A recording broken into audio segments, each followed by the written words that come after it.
collaboration is a bit of a slow burner. Things don't happen overnight. You have to take time. You have to be patient. And Aaron will help us think about that. In my opinion, and I think most people would agree, the notion of provider collaboration is not some kind of fluffy, soft option. It's a requirement. It's an imperative. I can't imagine in my system and other systems around the country how it's going to be possible to deliver the kind of improvements that we want to see for our populations unless there is consummately good provider collaboration. So breaking out of individual, traditional, institutional sort of boundaries, in my opinion, is passé, needs to change, and it's great to see the changes that are beginning to happen around and about the country. Now, provider collaboration isn't new, is it? There's been collaboration of all different types between different organisations, different clinical specialties for years. But I think we're now on the threshold of something really promising, really exciting, that should produce many benefits for the NHS in England. And I'm hoping, I know, that we'll learn something about that from a practical perspective from Christian and also from Aaron. And I'm going to hand over to Christian now to tell us more about the work he's been doing. Thank you very much, Neil. I hope everybody can still hear me speaking to this microphone. Thanks very much. We've been really delighted to be working with NHS Providers on a joint publication which was released in the last couple of days about provider collaboration. It's intended to be a practical guide, but also intended to be reasonably hard-edged to explain how to go about putting together governance for successful collaboration. It's in a number of sections which include why you should be focusing on governance, the fundamentals of governance in collaboratives, the options for collaborative arrangements, and some case studies. The case studies include areas where we have, as a firm, been working along, for example, with Aaron and colleagues' collaboration in Lancashire and South Cumbria, with Northamptonshire and Leicestershire, and some others where we haven't necessarily been working, but we have been talking to them to find out more about what's been happening on them. One of the central things about collaboration is the range of collaboration that it is possible to undertake. I should say, by the way, that at the moment the publication is an e-publication. It's available online. There's going to be PDF and hard copies released another time, but in the meantime you're very welcome to access, for example, this slide online. What this slide is, for example, intended to do, as indeed the whole guide is intended, is not to prescribe about how you must collaborate, but to describe how you can collaborate. And to start with, we estimate that probably more than 85% of collaboration would happen on the left-hand side of this slide. Most collaboration just happens informally within the NHS, and it works in that way without problems. There is then at the far hand side, there's the group model, especially when there's been a single provider merger arrangement. But nothing about this slide is intended to suggest that there is some kind of progression from left to right. This is simply different ways in which collaboration already happens in the NHS. And often the reason why you might go from left-hand side informal collaboration to, for example, committees, is because of the need to codify how you're working. So you may be working together successfully, but it's an opportune time for codifying how you're working together. And there are different ways of collaborating. There's lead provider arrangements, which especially in the field of mental health services people are very familiar with.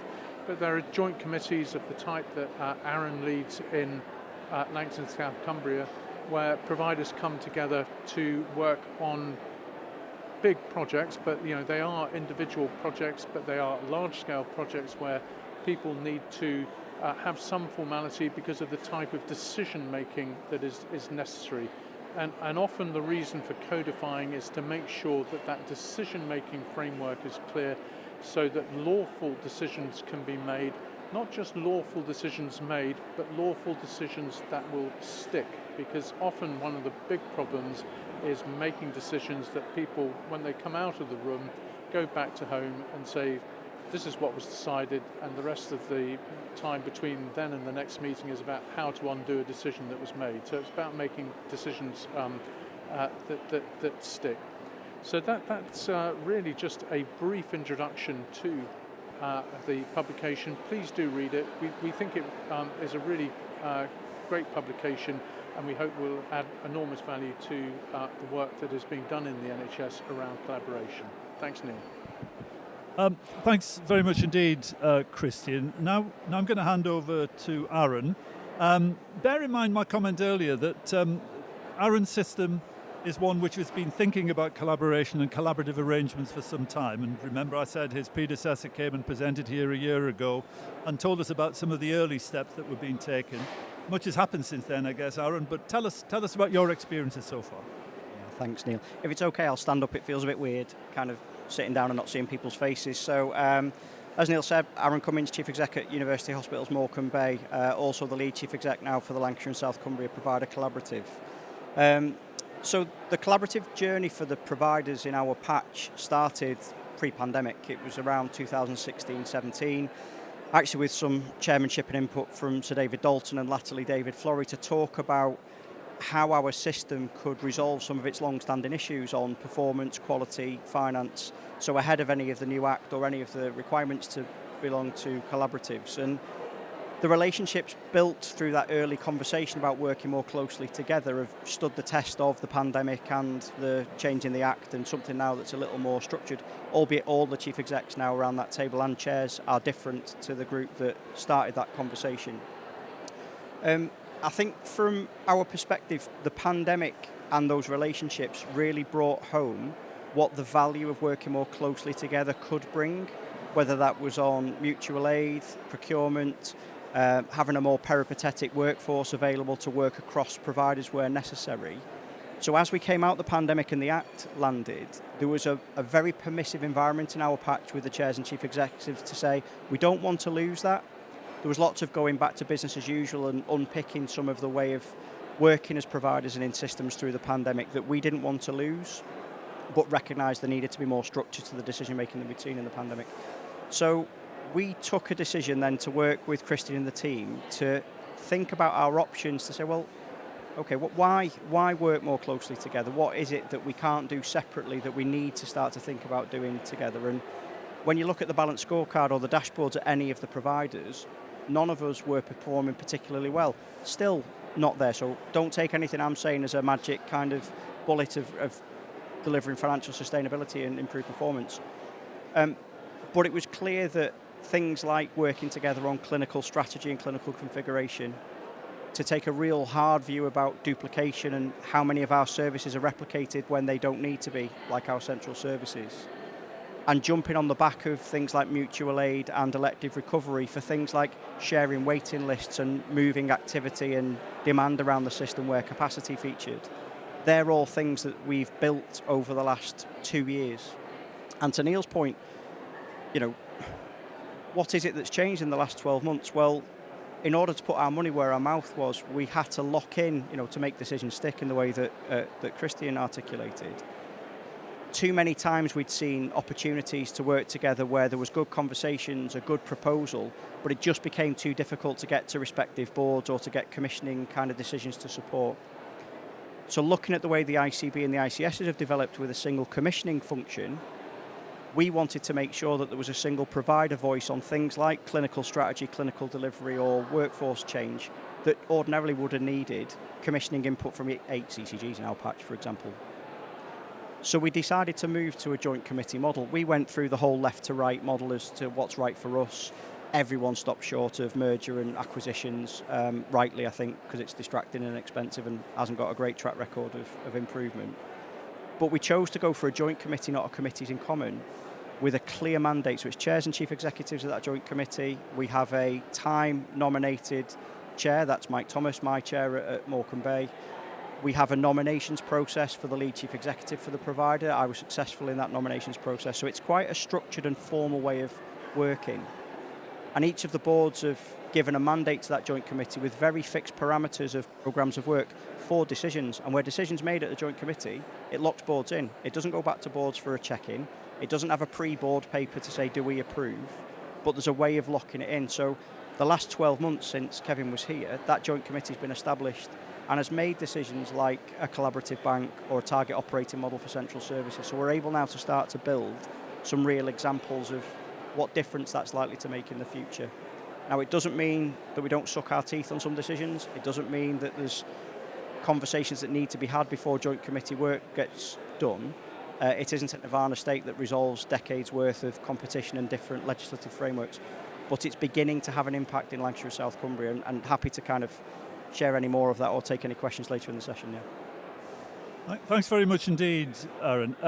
I've got just a couple of questions which might whet the appetite of the audience, because we'll give you the opportunity to ask questions in a moment or two. The progress you've described sounds pretty impressive. You're emphasising there's still a long way to go. Can you tell us anything about clinical pathway redesign that you either have decided is a priority and that you're working on, or better still, clinical redesign that's managed to stick?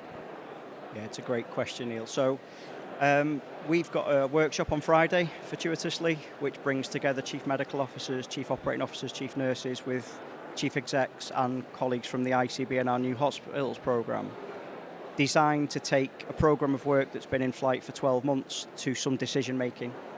And that'll feature in 3 parameters. Fragile services, so we've designed a matrix in Lancashire and South Cumbria that really identifies where we believe against workforce, quality and safety and money our services are most fragile. And there's going to be some proposals on Friday about changes, models of care across providers to strengthen that. We've had 4 clinical services that have been in train for a decade around changing the model, so I'll mention some of them here. They may be familiar to you in your patches: vascular, head and neck cancer, urology. Friday will be a point where we make some decisions to take to the commissioning committee. And then the final bit is around our new hospitals programme and getting into centralisation of tertiary functions. So whilst we've got a really good roadmap now for decision making under the joint committee, in terms of services that have changed up to this point, only those through mutual aid and temporary changes for strengthening some of the fragile services have been taken forward. So Friday's quite a pivotal point for the joint committee, so pre-Christmas we should be making those decisions. Thanks, Aaron. One of the things that interests me is, with a collaborative, who holds you to account? People talk about, well, we hold each other to account. I'm never quite sure what that means, and I'm not quite sure I understand how your joint committee is held to account. Anything you can share with us about that? And Christian, you might have a view about that as well. Yeah, so it doesn't replace the governance and assurance framework that the transition from NHS England and ICBs, ICSs is currently going through. So we have improvement assurance groups, you might have system improvement boards or similar that hold individual providers to account still for core quality, safety, performance, finance. The work of the provider collaborative is overseen by a recovery and transformation board, which has the chair of the ICB chairing. It's the chairs and chief execs of the providers and key ICB executives, where there is an accountability for performance against the pieces of work as a provider collaborative we've committed to. But it also means there's a conduit for decision making. So either through to the joint committee or the ICB board for commissioning, we've just locked in. That's 4 months old and is just starting to wait to receive outputs from Friday, so we'll test it again. So the accountability for the provider collaborative is the ICB through the Recovery and Transformation Board. So as I said, I'd hand over to Christian in a moment, but I can't resist. If after Friday there is a majority view that, say, vascular services should change in a particular way, but a single organisation says that's not for me, what do you do then? So there's an evidence-based presentation back to the joint committee to say, here's the work we've done, here's what we believe the proposal should be, here is the organisation that believes, whether it's risk or strategy, that it cuts across. And then there's a decision made at the joint committee on a majority vote. All organisations get the opportunity to vote. There are proposals in place around risk share agreements, making sure that we don't have stranded costs. I'll mention Scampion rules still. I was a finance director before I was a chief exec. I'm going back 20 years now, Neil, more probably, which will enable those risks to be managed. But essentially, when it's made by the Joint Committee and the ICB board supports, it's done. Binding decision, in other words. Interesting. Christian? Thanks very much, Neil. This is such an important question about accountability. And I think, always needs to be a message to remind the chairs and chief executives that their organisations are still sovereign, independent organisations, and they hold the accountability because their functions are the functions that are being exercised by the Joint Committee. So the Joint Committee is there to exercise functions, but they are exercising the functions on behalf of the statutory organisations, and the statutory organisations are accountable. That's not to say that a lot of assurance can't be obtained through the ways that Aaron has described. Nevertheless, the non-executive directors in the individual trust, for example, need to make sure that they have got proper line of sight on what is happening in the Joint Committee. Thank you. So, opportunities for you to raise questions if you'd like to. There is a roving mic somewhere, which presupposes that people want to raise their hands and ask a question, but anybody got any burning issues they'd like to raise? Any issues at all? I'm very happy to continue with the questions. Why don't you use this? Oh, thank you very much. Thank you very much, Chris. Just a quick question around the role of the Council of Governors in the exercise, because some of the partners within the collaborative may not be Foundation Trust. How do you bring on board the Council of Governors along that journey and the conversation around that, especially around the Joint Committee? How does the Council get assurance around what happens at the Joint Committee? Thank you. Again, that's a really fascinating question. Council of Governors, of course, are very much organisational. They belong to each organisation.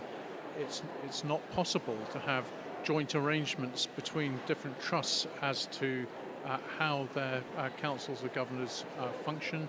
Nevertheless, sometimes council of governors do have meetings where they will meet together from more than one organisation. But generally speaking, council of governors continue to operate on an organisational basis. Councils of governors actually, in pure statutory terms, have relatively narrow remits of function, and yet, in order to bring the Council of Governors with you, I think we would always emphasise the importance of engagement with the Council of Governors, consulting the Council of Governors, keeping them informed about what you're doing so that they can feel vested in the process and feel that things aren't being done to them but are being done in a way that has kept them informed and means that they can be they can participate because they have an enormously important role with regard to that public engagement and understanding what the problems are for patients and the public. They can be enormously helpful to you there. But in strict legal terms, they operate organisationally, not on that joint committee footprint. But I want to bring in Aaron here because, of course, your answer is textbook, if you like, about the legal process, but so much about collaboration is about human behaviour and relationships. So on the point about relationships with governors, Aaron, how do you manage that within your collaboration? Yeah, I think it's a great question. So Christian's technically absolutely spot on. We chose in the development of the Joint Committee and the Provider Collaborative to engage workshops with all of the governors in the respective organisations because they also have an important role in holding non-executives to account for the safe and effective running of the board.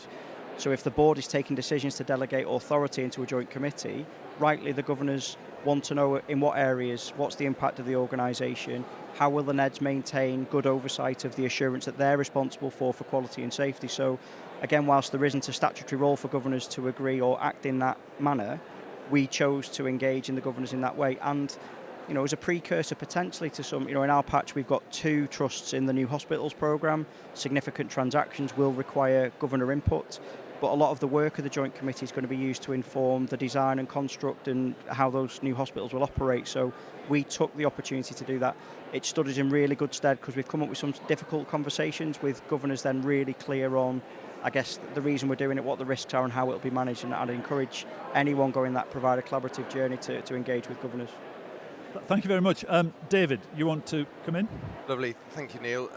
Aaron, I think earlier on you just talked through about how you were one of the consistent people who'd been in the collaborative for a long period of time.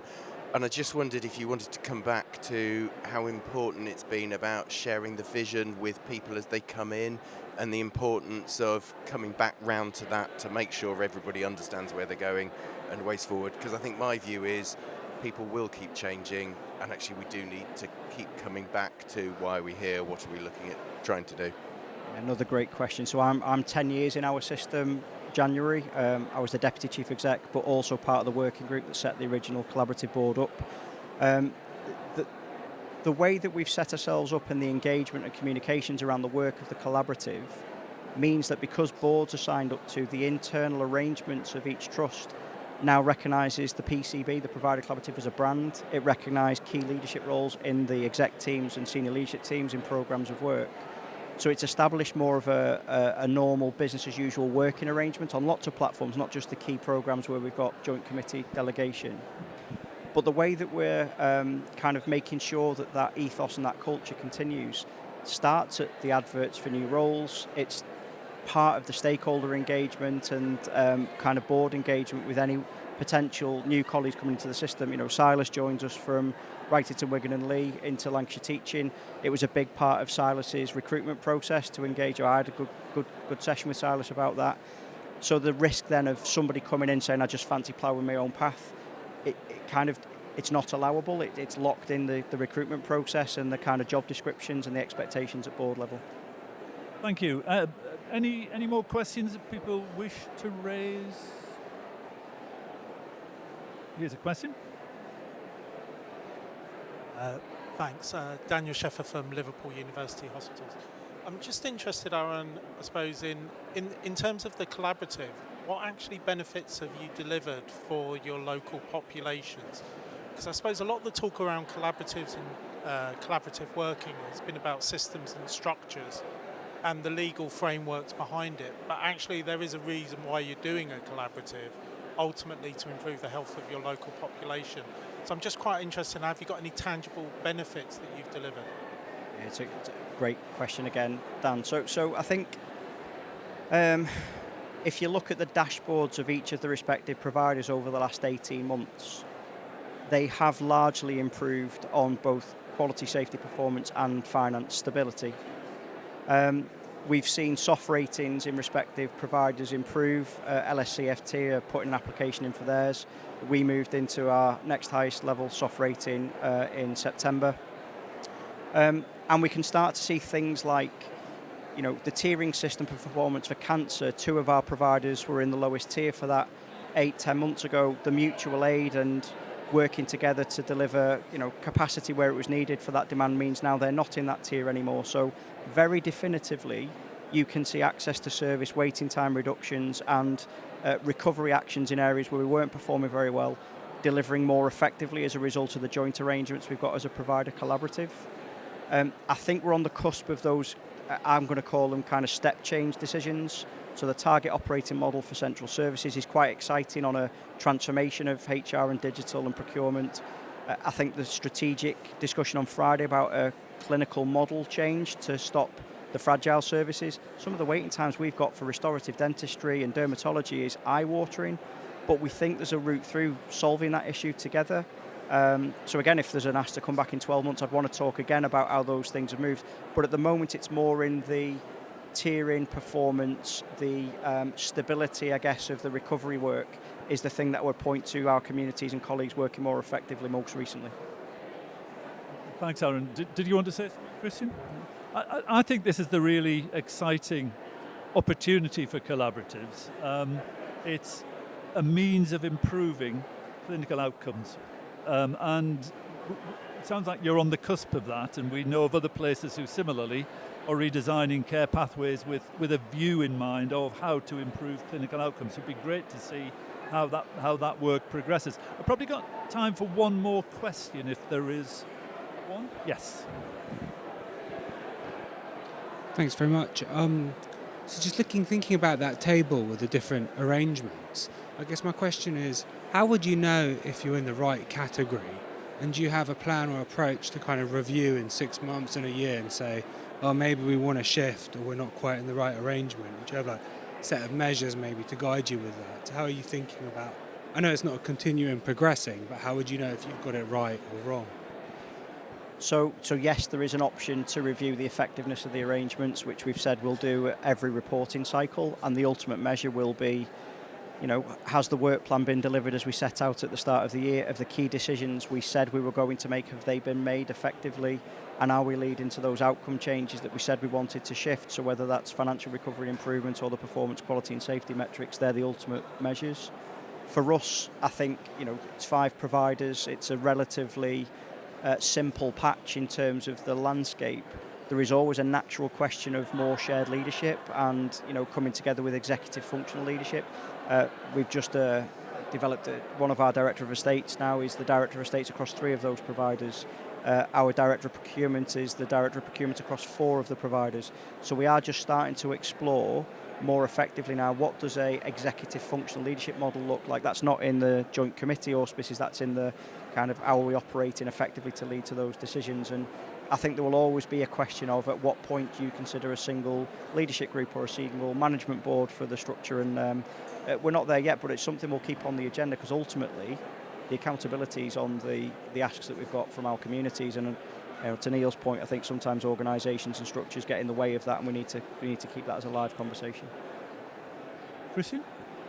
If I come in there and say that it seems to me that one of the bugbears of the NHS has been its organising footprint. What's the best footprint to be commissioning services? What's the best footprint to be providing services? And with the flexibility around collaboration, there is enormous flexibility now in the NHS for how it can organise itself, in this case as providers, for itself to work out what footprint is going to be appropriate for different types of services that are going to be provided, and therefore it's part of the of it is right sizing that kind of collaborative footprint, and there are going to be different types of collaboration are going to demand different types of footprint and different types of ways of collaborating. Aaron? I'm conscious we'll be wrapping up in a second, and there is just something I wanted to say at the end of the session, Neil, if I could, which is there are lots and lots of things that aren't right in Lancashire or South Cumbria. So please don't take a provider collaborative view of the world of, look, it's the nirvana state, it's fixed. We haven't figured out how to engage with other providers in the system well enough yet with primary care, for example. The VCSFE sector is a massive opportunity for us as a provider structure. We're not engaging well enough, anywhere near enough yet in that structure.